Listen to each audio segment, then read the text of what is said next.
Hey guys, Tylord here with a pickups video. Found a boatload of movies, and I got some movies for my birthday from some of my family members. Rasputin had a sale, 99 cents for all the movies that are usually marked 1.99. So I got a bunch of horror movies and other things. Um, Start off, the only game I picked up, I ordered this off of eBay for like 12 bucks. I think it was the cheapest one I could find that was in decent condition. Shadow Man on N64.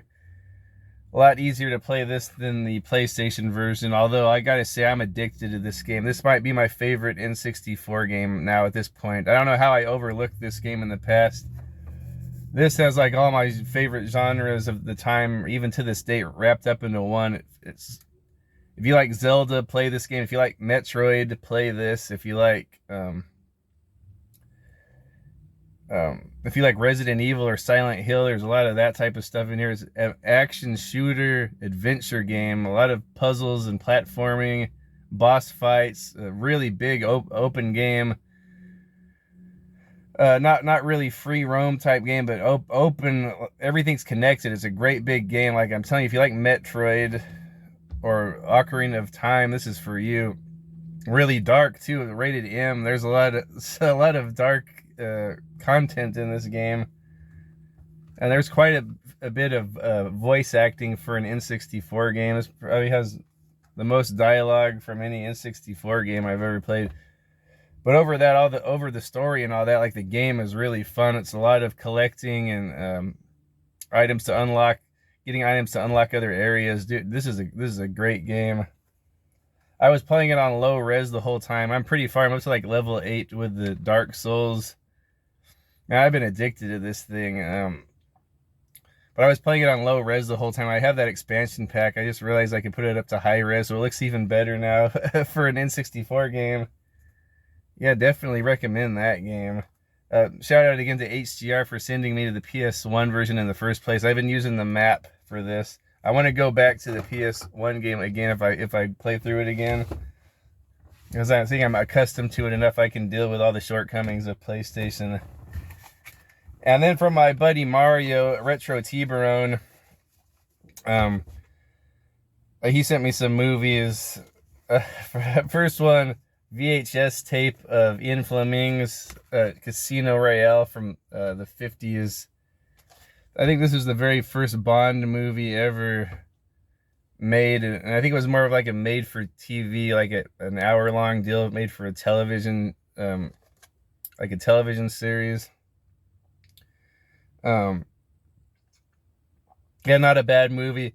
I kind of take issue that Bond is an American guy in this. I don't mind if an American plays Bond, but he's playing an American, like American agent James Bond, 007. He's not British or MI6. He's just an American guy playing an American named James Bond. And then Felix Leiter, the CIA guy, is an Englishman in this. And then the other things they changed around was Vesper Lynd's name is Mathis, Valerie Mathis. That's the name of another character in Casino Royale, Mathis, but the girl's name is Mathis in this. But it's a decent movie. Peter Lorre plays Le Chiffre, the villain in here, so he's always good. Probably recognize him from a lot of classic old movies, a lot of horror movies. So Peter Lorre is a good villain in this. There's a torture scene at the end, but it's very mild compared to what was in the book or even the Daniel Craig movie. I think he ties up Bond and starts pulling his toenails out, which is pretty graphic, but compared to getting your balls whacked with a contraption, that's nothing. So or whacked like in the movie.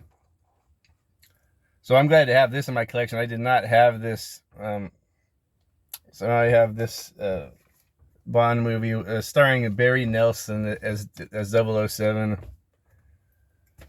Okay, and then he sent me some of these Blu-rays I did not have. Never Back Down, a good fighting, sort of a Karate Kid type. It reminds me a lot of Showdown with Billy Blanks, which came before this. It's about the same plot as that movie, but this one's got, who's in here? I don't even know these guys' names. Sean Ferris, Amber Heard, Cam Gigadet, Evan Peters, Leslie Hope, Jamon Husu. I think that's that guy you always see in movies. Like, he was on Guardians of the Galaxy. Star-Lord. I think that guy there. He's like the trainer. The Mr. Miyagi type character. And then this one I'm really curious about. I wish I would have watched it before I made this video. Reflections of Evil. It looks like he got I don't know if it's the guy who made this. I haven't really researched or done anything on this. He told me I gotta watch this, and it's the weirdest thing ever. Man, I should have watched it. I'll get back to you on this one, actually. I'll talk about that one next time. And then, oh, I haven't seen this one yet. Brawler, another fighting movie. He knows I like those fighting and martial art movies. This one's called Brawler. Written and directed by Chris Silverstone. It's an underground fight club set in New Orleans. That might be pretty cool.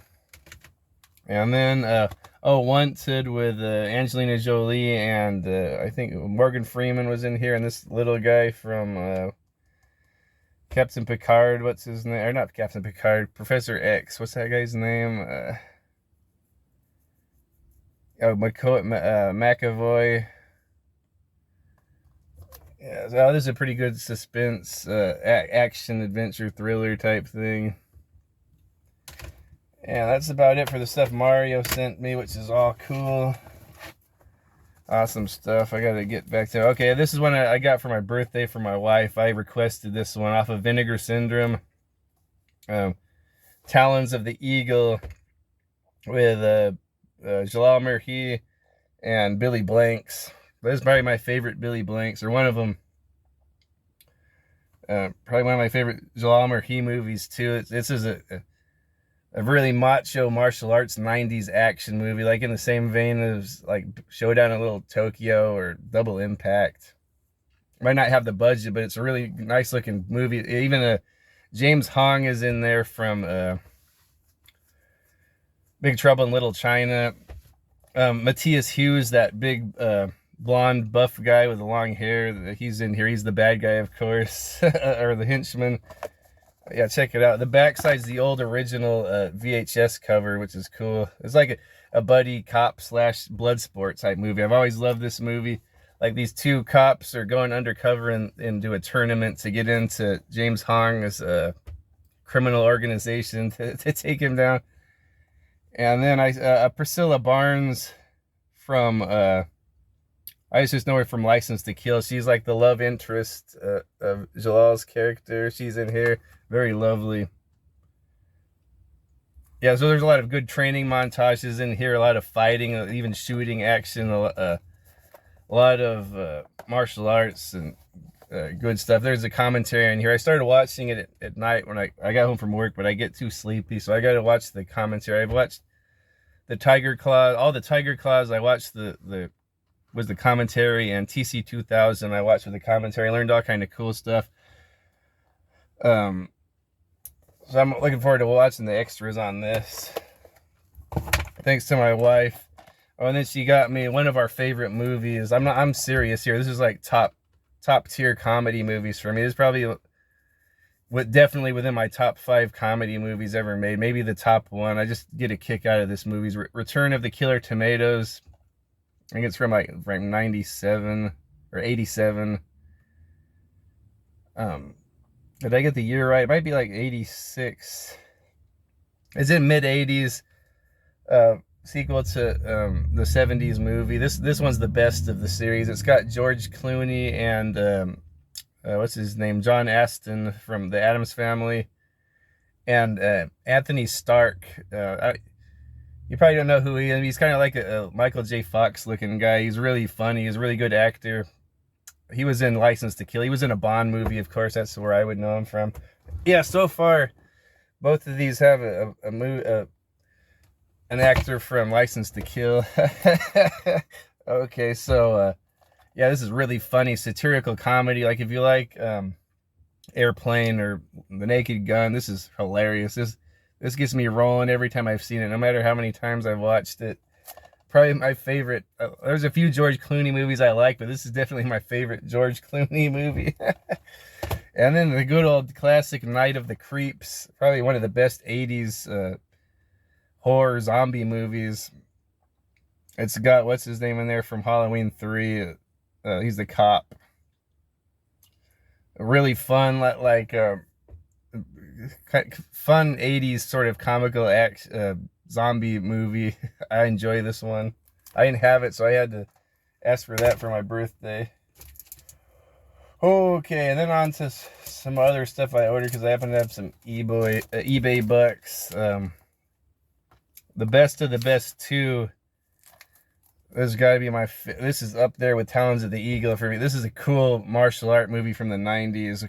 This is Bloodsport, might be the best, even though that's the 80s, but this one's like, it's such a nice looking movie. Not to be gay or anything, but Philip Reeves is all muscly and glistening, and the fighting in this like a underground fight arena, and the cinematography and everything's so cool. Eric Roberts is in here. Those are, oh, and what's his name? Chris Penn. I think those are the only guys that returned from the first movie. There's no James Earl Jones, of course. Really cool. Oh, hey, 3 in a row here. Wayne Newton's in here. He was also in License to Kill. Wayne Newton's like the bad guy that runs the fighting event. Dude, this is a cool movie. All right. And here's a Ruggero Deodato's Raiders of Atlantis. I can't pronounce his name. I know he's made a few maybe horror movies for an Italian director. Oh, Cannibal Holocaust. Yeah, that's what this guy did. You might, even though it has a cool cover, you might not think this movie's anything great. Came out in like the early 80s. But man, the action is through the roof. This has got to be one of the best action movies ever. Like it is. It's not quite a post-apocalyptic movie, but it has that feel. This group of dudes here go on an adventure to like Atlantis has risen, and there's a cult of these thugs. They kind of remind me of Mad Max type warriors, or coming out of Atlantis and killing people on this island. And this guy and all of his buddies go and do battle with him. Like, there's so much gunfire and shooting and car chasing and everything in this movie. It's really a pedal to the metal action movie. Yeah, I really enjoy this one. It's been a long time since I've watched it. It's got a really catchy intro theme song called like Guido and Maurice DeAngelis do this music for this. I love their music in a lot of these Italian movies. But the song in here is really good. I even added it to my playlist. It's really funky disco rock song. I love it. Black Infernal is what it's called. Rolling, rolling, Black Infernal. It's a cool song. Anyway, Raiders of Atlantis. You can see they shoot off a lot of rounds in this movie and a lot of action, a lot of stuff blowing up. Raiders of Atlantis. It's getting hot in here. Okay. I have a long way to go.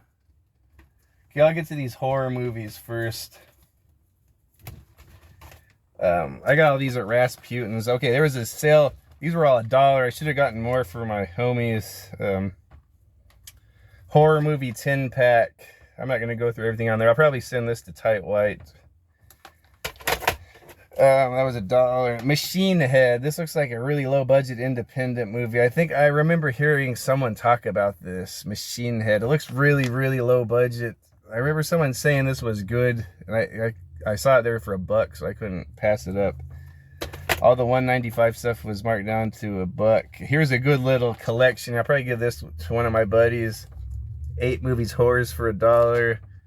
Autumn Haunting of Winchester House. That's kind of near me. I've always wanted to go visit the Winchester House. Doll Man with Tim Thomerson. I love that movie. One of the Children of the Corn 5, Mother's Day Massacre, and Dead Winter, Ghoulies 4, Ginger Dead Man 2. I'll probably give this to one of my buddies because I already have Doll Man. That's the only one I really care about. Yeah. Okay, here's one from the past. I'm really burned out on zombie movies now. Like, it's so played out. I'm sorry. Like, I should be really grateful for all of this, the zombie culture. It's become so prevalent. But for years, I always would seek out zombie movies and watch them. My buddies, a few of my buddies and my brother and I, we always loved all these zombie movies, especially because of the Romero ones. And we would always seek out these crappy zombie movies and always rent them at the video store. And this was one of them, Zombies. And this was pretty bad, but it was freaking charming. I've seen it many times. It's like so bad it's enjoyable. I don't even know if it's that bad. It's just like it doesn't make any sense. Like, the zombies are lucid and they're like part of a gang. Zombies. Okay. And then I forgot if I got this one or not for Tight White Pick Me Up from the Masters of Horror. That's director. Which director is this highlighting? Larry Cohen, huh? Wow. From the Wings, Cue the Winged Serpent. Well, it's been a while since I watched Cue the Winged Serpent. I don't know if this is a hitchhiker type movie or a road movie. Anyway, I got that one. Here's one. I remember Jeff, Mr. DVD's Nuts and Popcorn, was just talking about this, and I really do like this movie. I had to get it for $1 with Jennifer Lopez here. The Cell.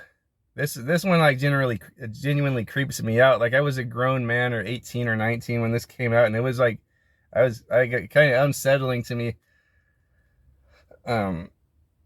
It's sort of the same premise as Dreamscape. Like, she can go inside of people's dreams, and there's this psychopath or a killer that has a girl hidden somewhere, and they need to get inside of his mind to find out where she's hidden. But inside of his mind is totally nuts. It kind of reminds me of Shadow Man that I've been playing. Really weird, gruesome world inside of his head. Yeah, so glad to have that one. Here's one I got because it had Christopher Lee in it. It's Mario Bava's The Whip and the Body. I don't know if it's kinky or not. Like, that was a buck. Huh? And then here's another one that was a buck for all of these movies. A couple of them here I really like. I don't know about this one, Dead and Gone and Boy Eats Girl. Sounds like some zombie movies. This one's pretty darn good. Return of the Living Dead 3. I didn't have that one. And Return of the Living Dead, I don't know if this is 3 or 4. Necropolis. I watched that one back in the day. It's all right, but this is probably one of the high points of zombie movies right here. And then I think I mentioned earlier, I lost my Ghostbusters set, and I found Ghostbusters 1, but here's Ghostbusters 2. I got that for $1. And then finish it off with my man Fred Williamson. I didn't even know about this movie. I just said zombie movies are played out, but I can't pass up a Fred Williamson movie. This is from what year?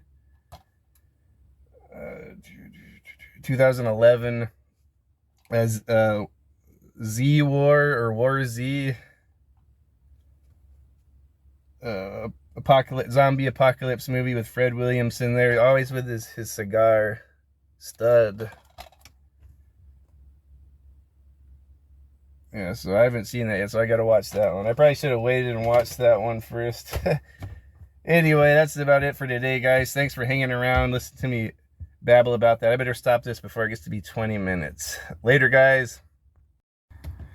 Okay, whenever I say that's it, guys, see you next time. Don't listen to me because I always miss something.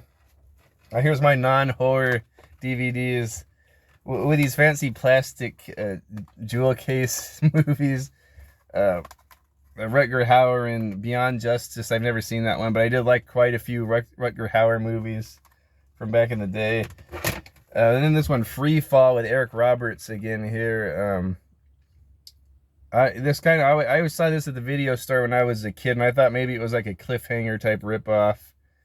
Um, yeah, so I don't know. I don't. Yeah, it looks like it's out in the wilderness, in the rainforest. So instead of the snow, I'm hoping that's a cool action movie to watch. Oh, in the after William Hurt passed, I was thinking about this movie, and I never seen it. Body Heat, with Kathleen Turner, directed by Lawrence Kasdan, that wrote some of the Star Wars movies, as far as I know. I never had seen this movie, Body Heat. It's a romantic thriller noir movie. It's really, really good. I'd never seen it before, but my connection to this was I'm a huge John Barry fan, the composer. And for one of the first things I did when I got Napster when I was a kid, I looked up all of John Barry's scores, and I listened to him all the time, because I just find John Barry's music like really, really comforting, and kind of gets my creative juices going when I listen to it. But this was one of the best soundtracks, is Body Heat. Kind of like seductive, sleazy, orchestrated. It kind of sounds like a Bond movie, but just always really liked John Barry's music, and the like his chord progressions, like certain chords he uses. Like when you hear a chord coming, you're like, oh yeah, that sounds good. I can't really put my finger on it right now, but Body Heat, I finally went ahead and watched this. This is a really good movie. If you haven't seen it, William Hurt's a stud in here, and Kathleen Turner, knockout. He's kind of a scumbag in here. He's like a lawyer that's a womanizer. Like he has a different lady every night in his bed, and he meets this really attractive woman here, played by Kathleen Turner. Her name's Maddie, and she's married and to a rich dude, and he starts having an affair with her while her husband's out during the week. Like he only comes home on the weekends, and he's kind of a bad guy himself. But it gets pretty pretty bad. Like they conspire to kill him, and he's a lawyer, so they think they can figure out a way to do this without getting caught. But it's a pretty good, high in suspense, really noir feeling movie. Got to be one of my favorite noir movies in that style. Really good. And then, speaking of John Barry, here's another soundtrack I like, Mercury Rising. This one has Bruce Willis and Alec Baldwin. A suspense thriller. He's trying to protect this autistic kid, or he's autistic, or he's really super smart, like he can decipher codes. And Alec Baldwin and his goons are trying to kill the kid, and Bruce Willis is protecting him. So that typical Bruce Willis 90s type stuff. And then one of my favorite movies here, The Taking of Falam 1, 2, 3, about the train hijack movie, or the cart, the subway train, or the train hijacking. Robert Shaw's the villain. He's badass as ever. I love Robert Shaw. And Walter Matthau's in it. He's the hero. There were a few other actors in here I recognized. But the director of this is Joseph Sargent, who directed Jaws the Revenge, which I love. I love Jaws the Revenge, and this one's up there too. Speaking of Jaws, you got another Jaws actor, Robert Shaw. Yes, this Taking a Flam 1, 2, 3 is definitely probably one of his best movies.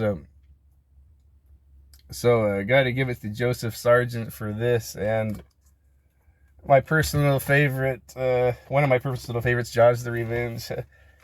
Here's another one I did not have. I had to get it for $1. Roadhouse with Patrick Swayze, Sam Elliott, even Kelly Lynch, Ben Gazzara, even a little part from the pro wrestler Terry Funk. He's sitting here. He's one of the goons. Okay, this movie here, I don't think it gets the credit it deserves. This is like a Bruce Lee movie. This is a Bruce Lee movie set in like Florida or Louisiana, wherever this movie's set. This is just like one of those 70s Bruce Lee movies, only scratch out Bruce Lee and set in China, or where do they even have these things on? Not set in China or Rome or whatever, but it's set like in the United States. This is like a Bruce Lee movie set in the United States. Like if you could just replace all these people with the Bruce Lee actors, and it would be a Bruce Lee movie in the 80s. A kung fu guy, he's defending his bar, he's the bouncer. Sam Elliott's his buddy. Yeah, great action movie there. Oh, here's another good one. Another Eric Roberts again. I'm getting quite a few Eric Roberts movies this week. Runaway Train, another train movie with John Voight and Eric Roberts, Rebecca De Mornay. There's a little cameo in here from, or a little small role from Danny Trejo and Debo. What's his name? You know, Zeus from what's his name? Debo from Fridays. Tiny Lister. He has a small role in this. He's one of the prison guards. I don't remember ever seeing him in a movie before that. And Danny Trejo also, he's like a boxer fighting in a ring in the prison. So this is it's up in Alaska or somewhere way up north at this high security prison. He's like the head guy, the head shot caller, the head guy in prison, like the one everyone respects and looks up to, John Voight. And he's like a new guy in prison. And these two guys break out of prison. They end up on a train. They end up at a train station out in the snow, and they get on this train, and the conductor just coincidentally has a heart attack and dies and falls off the train as it's leaving. And it's just like cargo, or it's not holding passengers. It's just, I forgot if it's coal or supplies or whatever, but they're stuck in one of the back compartments, and they can't get to the cab, and this train is just going, and it's not going to stop because the conductor's off of there. It plays a lot into technology too. Like at the time, all computers were starting to control all the train stations, and the computer system was messed up, and all these techs and everything were having so much trouble trying to stop this train. It's like when you put all of even back then, I guess this was a theme, like when you put all of your eggs in one basket that's controlled by a computer, like it F's up, like you're boned. Like they couldn't figure these computers out. The head warden, I forget that actor's name. He's pretty good in this. I can't think of the actor's name right now, but he's the head warden, and he's really proud that he's never had any prisoners break out of prison here before, and these guys break out, so he's like on a manhunt to try to catch these guys. Oh, and Rebecca De Mornay's this girl that just happened to be a stowaway on the train, and she meets up with these guys. This is a cool movie though. Other than the last one I saw, I haven't seen this one since I was a kid. Witness with Harrison Ford. I remember this was a really good movie. I think the little kid is I think the little kid grew up to be another actor.